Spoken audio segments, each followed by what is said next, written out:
Assalamualaikum warahmatullahi wabarakatuh. Jumpa lagi kita dalam video kali ini. InsyaAllah pada video ini cikgu akan kongsikan dengan kamu berkaitan dengan tajuk yang baru, iaitu bab yang ke-6, Geografi Manusia, di mana standard pembelajaran yang kita akan belajar adalah 6.1, Sumber Semula Jadi di Malaysia. Okay? Kamu boleh rujuk kepada modul yang cikgu telah edarkan dekat kamu ni. Ataupun kamu boleh download daripada Telegram yang cikgu masukkan dalam grup Telegram kamu. Cikgu nak kongsikan dekat kamu skrin ni. Kamu boleh tengok dekat skrin. Ini modul yang cikgu telah edarkan dekat kamu. Untuk minggu ni, bab yang kita belajar adalah bab yang ke-6. Bab barulah. Tajuknya adalah Sumber Semula Jadi di Malaysia. Kita nak tahu apa sumber semula jadi yang ada di Malaysia. Baik. Objektifnya adalah pada akhir pembelajaran anda akan dapat menyatakan 2 sumber semula jadi di Malaysia. Kita nak tengok ada berapa sumber sebenarnya dekat dalam Malaysia ni. Rujukan buku teks muka surat 100 hingga 103. Dan kamu boleh rujuk kalau ada input tambahan dalam grup Telegram nanti. Yang di bawah ni kamu tak ada apa, cuma salin nota je lah. Baik. Seterusnya kita tengok kepada buku teks. Buku teks Sumber Semula Jadi di Malaysia. Sebenarnya dalam bab 6 ni dia ada 2. Cikgu undur sikit. Dia ada sumber semula jadi di Malaysia dan kegiatan ekonomi di Malaysia. Pecahan dia. Hari yang minggu ni dan juga minggu depan, insyaAllah kita akan cuba tengok sumber semula jadi di Malaysia. Baik. Seterusnya kita tengok sepintas lalu apa yang ada dalam bab berkaitan dengan sumber semula jadi. Yang pertama dia ada ni sumber semula jadi. Kita akan tengok daripada sumber laut, sumber apa ni kat sini, kemudian sumber ni.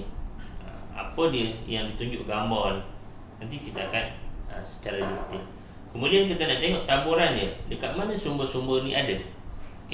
Sumber yang boleh dibaharui dan juga sumber yang tak boleh diperbaharui. Dia sebenarnya kamu dah belajar ni dalam subjek lain. Subjek kalau tidak silap cikgu, subjek sains. Kemudian sumber boleh baru dan sumber tak boleh baru, dia ada 2 jenis. Sumber boleh baru, sumber yang tak akan habis. Bila kita guna, dia akan ada lagi. Guna, dia ada lagi. Sumber yang tak boleh diperbaharui ini adalah dia akan habis dalam satu jangka masa yang ditentukan. Jadi penggunaan dia perlu dikawal secara terancang. Dan yang terakhir kita akan tengok berkaitan dengan kepentingan sumber semula jadi dalam pembangunan ekonomi di Malaysia. Baik. Kita tengok 6.1, sumber semula jadi di Malaysia. Yang pertama ni kita akan tengok kepada sumber semula jadi. Apa dia maksudnya? Cikgu baca kat sini. Maksud sumber semula jadi adalah merujuk kepada, cikgu keluarkan ni. Sini sumber semula jadi merujuk kepada bahan atau punca yang terdapat di sekeliling kita, sama ada di atas permukaan bumi, di dalam bumi ataupun di dalam air. Jadi terjawablah yang cikgu tunjuk tadi tu. Yang ni dalam air, yang ni di permukaan, di atas air. Ini di dalam. Betul tu. Dalam air, dalam permukaan, atas permukaan. Jadi terdapat 2 jenis sumber semula jadi, iaitu boleh baharu dan tak boleh diperbaharui. Kita tengok apa dia sumber boleh baharu. Ni ada murid ni cakap, sumber boleh baharu ialah sumber yang tidak akan habis walaupun diambil dan digunakan secara berterusan. Sumber ini boleh diperbarui melalui beberapa kaedah. Okey, adalah kaedah dan cara untuk perbaikan nak baharui balik. Okey, kita tengok sumber yang boleh dibaharui. Yang pertama adalah hutan. Okey. Okey, kita dah belajar hutan hujan tropika, hutan pantai, hutan gunung, hutan paya, air masin, air tawar. Ini kita dah belajar. Okey, ini adalah sumber yang boleh diperbaharui. Yang ni yang pertama.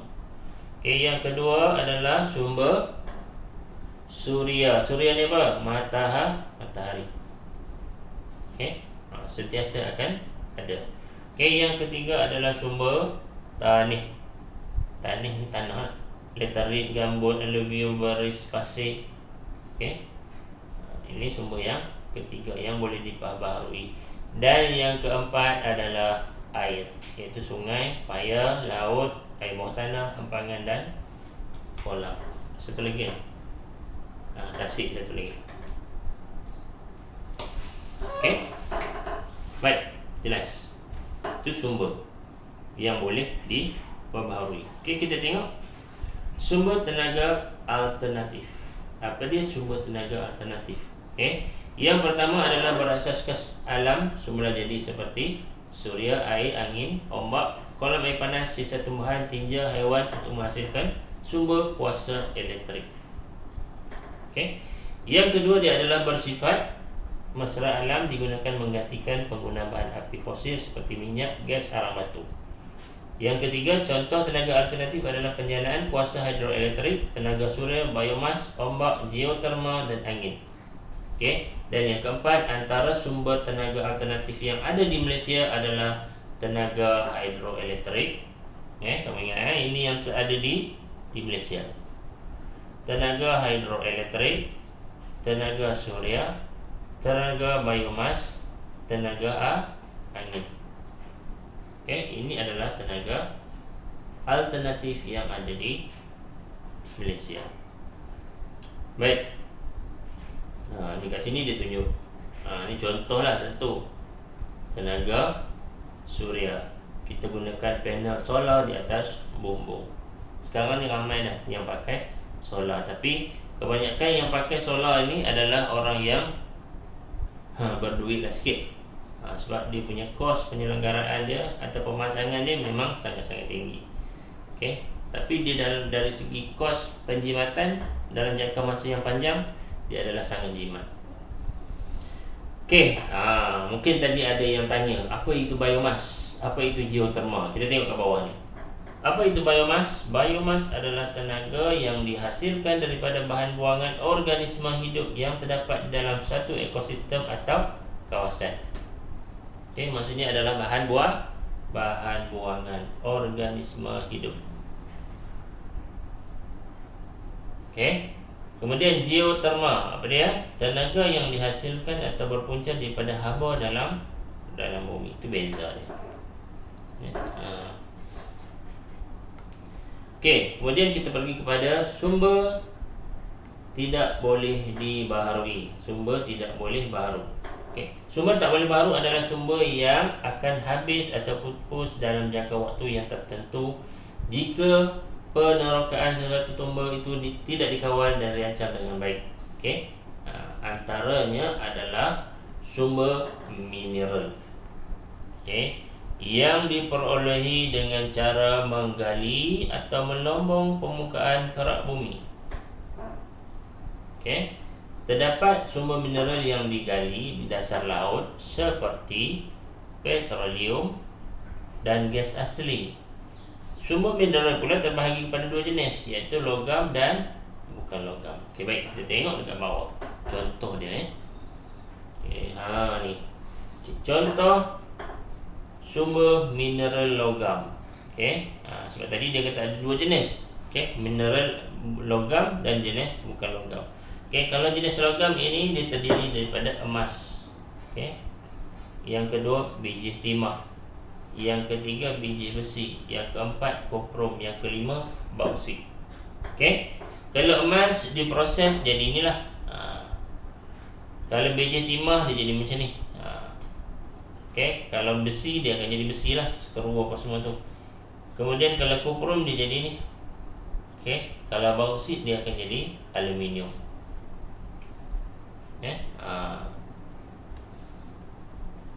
Okey, seterusnya bahan mineral ataupun sumber mineral bukan logam. Tengok. Okey. Yang pertama, nampak tak kat situ? Nampak ya? Okey, baik. Batu granit. Okey, digunakan untuk pembinaan. Okey, gas asli, betul? Untuk industri. Okey, pasir kaca. Okey. Untuk kita nak buat ni lah. Botol, buat cermin. Okey. Kemudian petroleum untuk nak isi minyak ni. Okey, arang batu, okey, dibuat ni untuk bahan bakar. Okey. Kaolin, okey, dibuat untuk jadikan satu tembikar. Ini contoh-contoh sumber mineral bukan logam. Baik. Kita tengok dekat bawah ni, kebanyakan negara telah menggunakan tenaga nuklear untuk penjanaan tenaga elektrik. Berikan pendapat anda. Apa pendapat anda tentang penggunaan tenaga nuklear? Okey. Cuba kamu fikirkan. Okey. Kenapa ada negara yang benarkan, kenapa ada negara yang tak benarkan? Okey. Cuba fikirkan. Okey. Boleh? Okey, sebagai penerangan dia, cikgu cuba kongsikan sikit. Kalau kamu tengok bom nuklear, dia bahaya ke dia tak bahaya? Okey, kalau nak ikutkan semua memang bahaya. Okey, tapi kalau kita dari segi pemikiran yang panggil rasional, menggunakan tenaga nuklear ni dia sangat-sangat bahaya. Okey, jadi sebab tu ada negara yang membenarkan mengguna, ada negara yang tak benarkan. Okey, disebabkan negara kita sangat-sangat kecil, negara Malaysia, jadi kita tak sesuai lah penggunaan tenaga nuklear ni. Sebab lagi satu, kita banyak sumber yang kita ada. Okey, kadang-kadang ada negara tu dia tak cukup sumber macam kita. Kita mineral banyak. Okey, tenaga suria pun boleh pakai. Okey, jadi kita tak perlukan kepada tenaga nuklear. Okey, lagi satu, kos dia tinggi. Okey, jom kita tengok latih diri A. Jelaskan perbezaan antara sumber baharu dan sumber yang tak boleh dibaharu. Okey, nanti kamu jawablah. Okey, baik. Senaraikan 4 contoh sumber yang boleh dibaharui. Okey, dan senaraikan 4 contoh sumber mineral bukan logam. Okey, yang ni kamu cuba tengok balik ke atas. Okey, untuk tajuk 6.1 kita habis di sini. Okey, cikgu nak kamu buka modul yang cikgu bagi tu, kamu jawab soalan di bawah ni. Okey, apa maksud sumber mineral? Okey, senaraikan. Okey, nyatakan 4 sumber yang boleh dibaharui. Okey, senaraikan. Dan 4 sumber tenaga alternatif yang ada di Malaysia, senaraikan. Dan kemudian kamu senaraikan contoh 4 mineral bukan logam. Itu saja untuk minggu ni. Sekian. Assalamualaikum warahmatullahi wabarakatuh. Bye bye.